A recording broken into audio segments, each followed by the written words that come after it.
we're keeping tabs on a White House news briefing that's underway right now, and if they add an event at the White House, of course, we'll bring you there earlier. We're keying off of not only the words of the press secretary, but the president on Truth Social, and of course the Commerce Secretary, Howard Lutnick, earlier today here on Bloomberg. And we want to add the voice of Senator Shelley Capito, the Republican from West Virginia, is with us right now, only hours after leaving the chamber on the House side following the speech last night. With us live from Capitol Hill. Senator, it's great to see you.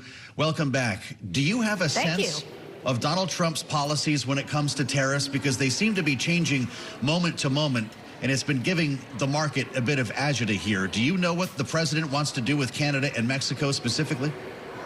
Well, I think I take my clue off what the president said last night and has said consistently that he feels, and I think the American worker feels, that we've been disadvantaged in some ways in terms of tariffs and reciprocal tariffs, both with Canada and Mexico, and also his great concern over the flow of fentanyl. Obviously, I live in a state that has had great impacts on my state as having some of the highest amount of fatalities on overdoses from fentanyl.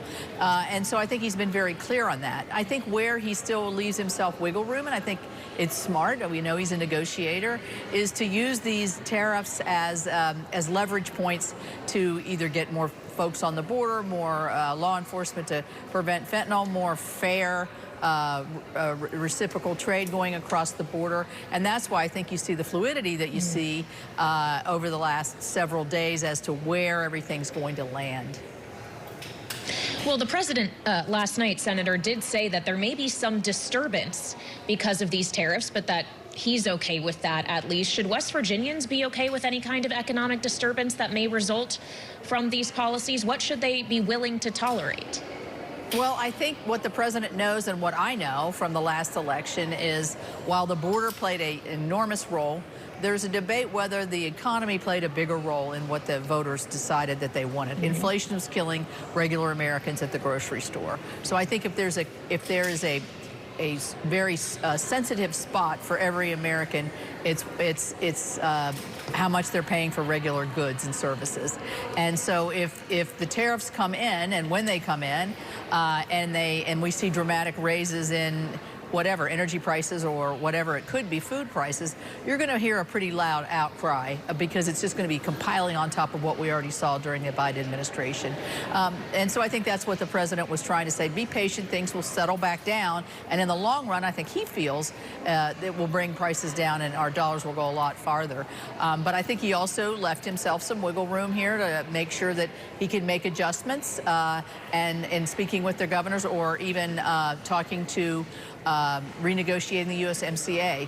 So I think, he asked for patience. I would say patience would be good in this instance, but our patience are going to run thin if prices really become the big pivot point here rather quickly.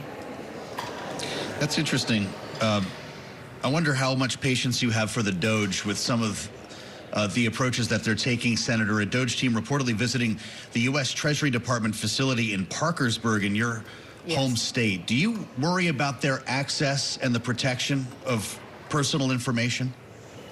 I think what they are doing is, in these cases, they are using the professionals. They're going into the Bureau of Fiscal Service and other things, using the professionals who are able to have the security clearances to go into the data, to find the data that they're looking for. So I'm really less worried about the personal, private information that might be corrupted here. I don't think that's the big issue. I think the issue is, in Parkersburg, for instance, we lost 100 jobs. That's a big hit to a small community. And so there were probationary employees. It's yet to be seen what's going to happen with them. But honestly, we just had lunch and Elon Musk was there.